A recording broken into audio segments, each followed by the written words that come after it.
Ahora lo que quiero que veamos es la sentencia for. Aquí nosotros ya vamos a comenzar a iterar con datos. Listo, vamos a ver el for, o en español sería por.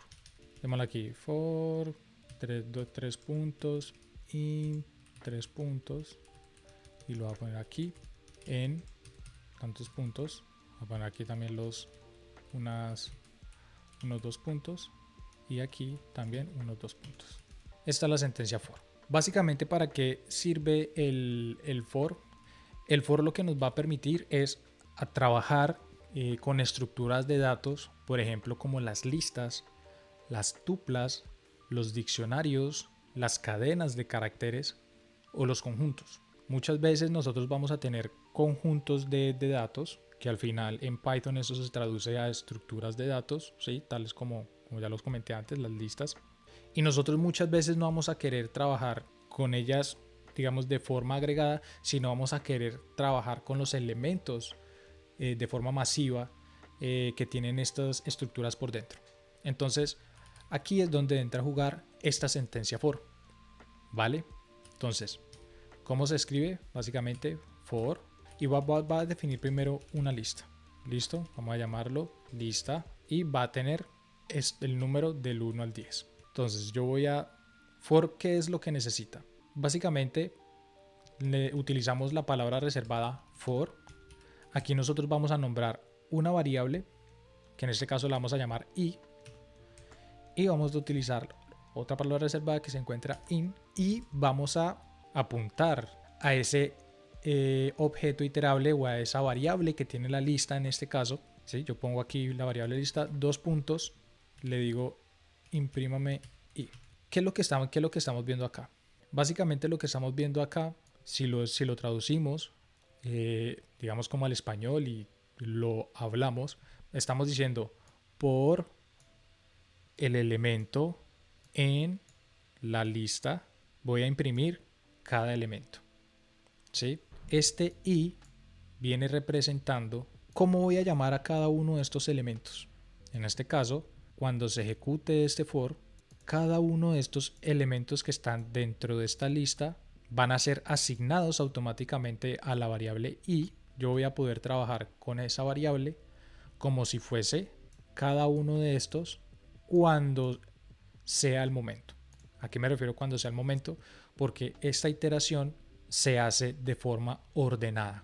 Se hace uno por uno. ¿Cómo vendría siendo? Voy a ponerlo acá, primera ejecución. Se le dice así, cuando se ejecuta un for en la primera iteración. Entonces vamos a ver. En la primera iteración, o mejor, iteración número 1, vamos a ver de que for, vamos a ver de que i, perdón, vamos a ver de que i va a ser igual a 1, porque en este caso, cuando se ejecuta esto por primera vez, el valor de y va a tomar el valor del primer elemento que esté dentro de esta lista. Entonces por eso i en la primera iteración va a tener el valor de 1. En la iteración número 2, i va a tener el valor de 2. ¿Por qué? Porque la primera iteración i tuvo el valor de 1. Entonces, si yo vuelvo otra vez, digamos, paso a la siguiente casilla de esa lista, ¿qué valor sigue? Sigue el valor, sigue el número 2. En la tercera iteración, ¿sí? ¿Cuál es la que le sigue? ¿Cuál es la casilla que le sigue al 2? El 3. Entonces, en la iteración 3, i va a ser igual a 3. Y así sucesivamente. Entonces, todo esto se ejecuta con esta simple línea de código. Entonces, para hacerlo un poco más visual, vamos a hacer uso de el print para verlo de una mejor forma. Entonces, si yo le pongo que i es igual, aquí yo puedo, acá también quiero imprimir. Antes de esto le quiero decir iteración número, y acá le voy a poner la i. Acordémonos que prácticamente en este caso, simplemente en este caso, lo que es la i y el número, ¿sí? O sea, como el número de iteración que quiero mostrar son exactamente los mismos, pero fácilmente podrían diferir. Si yo ejecuto este código, vamos a darnos cuenta que aquí me lo dice. La iteración número 1 es i va a ser igual a 1. Iteración número 2, i va a ser igual a 2. Iteración número 3, i va a ser igual a 3, y así sucesivamente.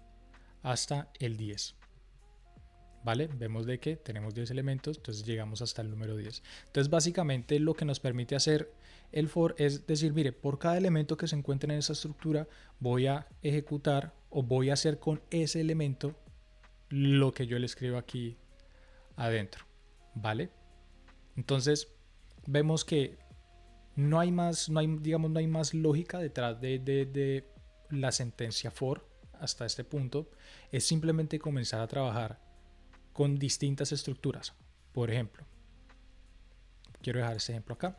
Nosotros ya vimos que trabajamos con una lista. ¿Qué pasa, por ejemplo, si nosotros queremos trabajar con un diccionario? ¿Listo? Voy a definir un diccionario. Voy a llamarlo así. Y voy a utilizar el diccionario que me está sugiriendo aquí Gemini. ¿Listo? Donde tengo un diccionario con 3 elementos, donde las llaves son de la letra A a la B, A a la C, perdón, y sus valores van a ser del 1 al 3, es decir, la llave A tiene el valor de 1, la llave B tiene el valor de 2 y la llave C tiene el valor de 3. Los diccionarios tienen la característica de ser también elementos iterables. Vamos a ver cómo se maneja esa cualidad en los diccionarios. Entonces, si yo hago un for y, ¿sí? O sea, cada uno de los elementos que estén dentro del diccionario lo voy a llamar y, voy a llamar la variable y en este caso le voy a decir efectivamente imprímame que es i. Quiero ver qué es i en este momento. Aquí nosotros ¿qué esperaríamos? Lo más lógico es de que vamos a esperar de que nos regrese, por ejemplo, yo que sé, el A y el 1, por ejemplo, que nos regrese la B y el número 2, o por ejemplo que nos regrese la C y el número 3. Sin embargo, la iterabilidad en la estructura de datos como diccionario no se maneja de esa forma. Vamos a ver. Si yo lo ejecuto, solamente vemos que I solamente me imprimió la A, la B y la C. ¿Por qué? Porque la característica de que tiene iterable los diccionarios solamente aplican para las llaves. Esto es bastante útil. Nosotros vimos anteriormente que nosotros para acceder, digamos, a valores dentro de un diccionario necesariamente necesitamos la llave.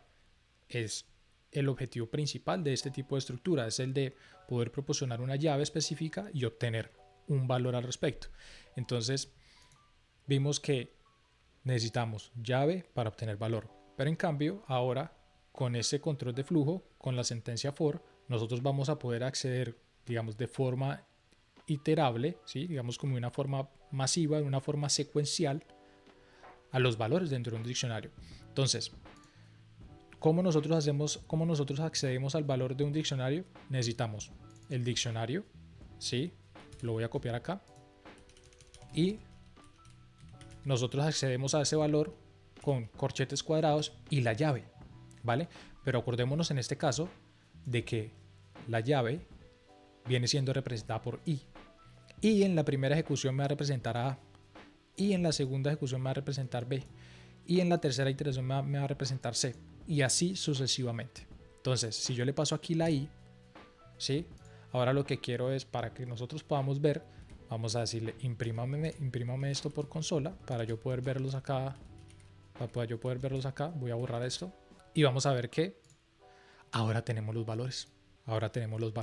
Entonces, si nosotros agrupamos o combinamos estos dos elementos, cuando nosotros estemos trabajando con diccionarios que son extremadamente largos o que no conozcamos su estructura, porque es muy fácil tener diccionarios de esta forma, pero los diccionarios, al igual que las listas, al igual que todas las estructuras, pues también pueden anidar otros diccionarios. Entonces, con esto nosotros podemos comenzar a explorar la estructura de un diccionario. En este caso, si yo simplemente le digo, quiero acá ver la llave va a ser 2 puntos, le va a pasar en este caso el valor de la llave, que va a ser i, y si le pongo aquí 2 puntos, ya van a ver para que se vea de esa forma, y le pongo aquí valor, 2 puntos. Estos 2 puntos que yo pongo acá simplemente es para que se vea tipo formato, aparezca por consola. Pero si yo hago esto y ejecuto, vamos a darnos cuenta de que tenemos una llave A que tiene un valor de 1, tenemos una llave B que tiene un valor de 2, tenemos una llave C que tiene un valor de 3. Esto es el poder que tienen esta sentencia for, que me permiten a mí iterar sobre elementos que tengan secuencias o que tengan esta característica de ser iterables internamente. Pero qué chévere hacerlo, digamos, combinar los dos elementos que hemos visto hasta ahora. Por ejemplo, ¿qué pasa si yo combino este for, por ejemplo, con un if? Yo sé que, por ejemplo, aquí yo tengo dos números impares y un número par. ¿Qué pasa si a mí me gustaría etiquetar de una forma simple estos elementos, etiquetarlos en pares o impares y ver al final qué llaves son las que tienen estos elementos pares o impares? Entonces, si yo le digo, acá voy a poner una variable y lo voy a llamar aquí valor, es igual, y le voy a poner, este va a ser el valor, listo, y acá voy a utilizar if valor, voy a utilizar un operador que se llama módulo, por ahora lo vamos a conocer, y voy a decir el módulo de ese valor es 2, perdón, es igual a 0, entonces esto automáticamente va a ser, quiero que me diga qué llave es, dos puntos y coma es par. Y por otro lado acá yo puedo poner, si no, acá hay dos opciones, si es par o no es par. Y básicamente si no es par, que viene siendo impar. Entonces puedo utilizar la sentencia if o puedo utilizar la sentencia else para decirle todo lo demás. Entonces si no, imprímame que la llave es impar, contiene un impar, y la llave B contiene un par y la llave C contiene un impar también. Entonces, básicamente, de esta forma nosotros podemos coger cada elemento dentro de una estructura secuencial de datos, como lo vienen siendo las listas, los diccionarios o las tuplas, y poder trabajar con ellos internamente. De forma secuencial, yo también puedo asignar lógica o valores para realizar, por ejemplo, este tipo de tareas. ¿Sí? Hasta este punto nosotros hemos visto cómo utilizar el for, acordándonos de que el for necesita la sentencia, la palabra reservada for, necesitamos darle una etiqueta digamos, a las variables que van a estar dentro de ese objeto iterable. Vamos a utilizar el link, digamos, como para indicar que están en y el objeto en el que vamos a iterar. Y igualmente, al igual que el if, vamos a utilizar también la indentación, y por dentro nosotros vamos a poder aplicar tanta lógica de programación como nosotros queramos. Ahora me gustaría pasar a hablar de otro control de flujo que también es bastante utilizado.